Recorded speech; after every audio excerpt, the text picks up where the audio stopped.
کہ یہ اپنا دانہ دھنکا چگ رہے ہیں. رب تعالیٰ ہر اپنی مخلوق کو رزق پہنچاتا ہے. یہ دیکھیں کتنے خوش قسمت ہیں کہ یہ ہر وقت یہاں کھیلتے رہتے ہیں.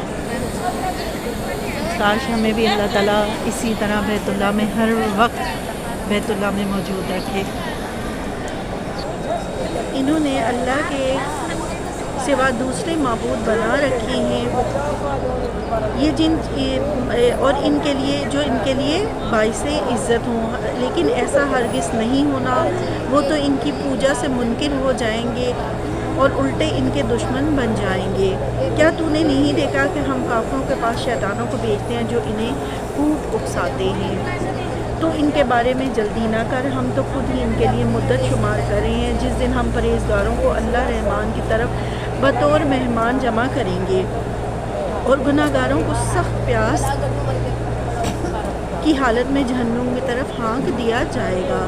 کسی کو شفاعت کا اختیار نہ ہوگا سوائے ان کے جنہوں نے اللہ رحمان کی طرف سے کوئی قول لے لیا ہے. ان کا قول تو یہ ہے کہ اللہ رحمان نے بھی اولاد اختیار کی ہے. یقیناً تم بہت بری اور بھاری چیز لائے ہو. قریب ہے کہ اس قول کی وجہ سے آسمان پھٹ جائیں اور زمین شک ہو جائے اور پہاڑ ریزہ ریزہ ہو جائیں کہ وہ رحمان کی اولاد ثابت کرنے بیٹھے ہیں. شان رحمان کے لائق نہیں کہ وہ اولاد رکھے. آسمانوں اور زمین میں جو بھی ہے سب کے سب اللہ کے غلام بن کر ہی آنے والے ہیں. ان سب کو اس نے گھیر رکھا ہے، سب کو پوری طرح گن بھی رکھا ہے. یہ سارے کے سارے قیامت کے دن اکیلے ان کے پاس حاضر ہونے والے ہیں. بے شک جو ایمان لائے اور نیک اور جنہوں نے شائستہ اعمال کیے ہیں ان کے لیے اللہ رحمان محبت کر دے گا. ہم نے اس قرآن کو تیری زبان میں بہت ہی آسان کر دیا ہے کہ تو اس کے ذریعے سے پرہیزگاروں کو خوشخبری دے اور جھگڑالو لوگوں کو ڈرا دے. ہم نے ان سے بہت سی جماعتیں تباہ کر دی ہیں. کیا ان میں سے ایک کی بھی آہٹ تو پاتا ہے یا ان کی آواز کی بنک بھی تیرے کان میں پڑتی ہے؟ اب یہاں پہ ہماری سورۃ مریم مکمل ہو گئی. اب ہم ترجمہ کریں گے سورۃ طٰہٰ کا. سورۃ طٰہٰ مکی ہے. اس میں 98 آیات اور 6 رکوع ہیں اور یہاں سے ہم شروع کرتے ہیں. اس میں جن باتوں کا ذکر آئے گا کہ نبی کریم صلی اللہ علیہ وآلہ وسلم کا مشن تھا کہ اہل مکہ کو اسلام کا پیغام دیں اور حضرت موسیٰ اس بات کا ذکر آئے گا. حضرت موسیٰ اور جلتی ہوئی جھاڑی اللہ سے ملاقات، ان باتوں کا ذکر آئے گا. دیوتاؤں اور تہمات کا رد ہے. آدم اور شیطان کو جنت سے جب نکالا گیا تو ان باتوں کا ذکر ہے اور موسیٰ کی داستان حیات کا ذکر ہے. اس کے علاوہ ابراہیم علیہ السلام، عیسیٰ علیہ السلام، یونس علیہ السلام کی مشکلات کا ذکر آئے گا، ان کی جد و جہد کا ذکر آئے گا اور مشکل وقت میں اللہ تعالیٰ سے رجوع کرتے ہیں اس بات کا ذکر آئے گا. طٰہٰ، ہم نے یہ قرآن تجھ پر اس لیے نہیں اتارا کہ تو مشقت میں پڑ جائے بلکہ اس کی نصیحت کے لیے جو اللہ سے ڈرتا ہے. اس کا اتارنا اس کی طرف سے ہے جس نے زمین کو اور بلند آسمانوں کو پیدا کیا، جو رحمان عرش پر قائم ہے، جس کی ملکیت آسمانوں اور زمین اور ان دونوں کے درمیان اور نمناک زمین کی ہر ایک چیز ہے. اگر تو اونچی بات کہے تو ہر ایک پوشیدہ بلکہ پوشیدہ سے بھی پوشیدہ تر چیز کو بھی بخوبی جانتا ہے. وہی اللہ ہے جس کے سوا کوئی معبود نہیں، بہترین نام اسی کے ہیں. اور کیا تجھے موسیٰ کا قصہ بھی معلوم ہے جبکہ اس نے آگ دیکھ کر اپنے گھر والوں سے کہا ذرا سی دیر ٹھہر جاؤ، مجھے آگ دکھائی دی، بہت ممکن ہے کہ میں اس کا کوئی انگارہ تمہارے پاس لاؤں یا آگ کے پاس سے راستے کی اطلاع پاؤں. جب وہ وہاں پہنچے تو آواز دی گئی اے موسیٰ، یقیناً میں تیرا ہی پروردگار ہوں، تو اپنی جوتیاں اتار دے. کہاں سے آئی ہیں ماجیا؟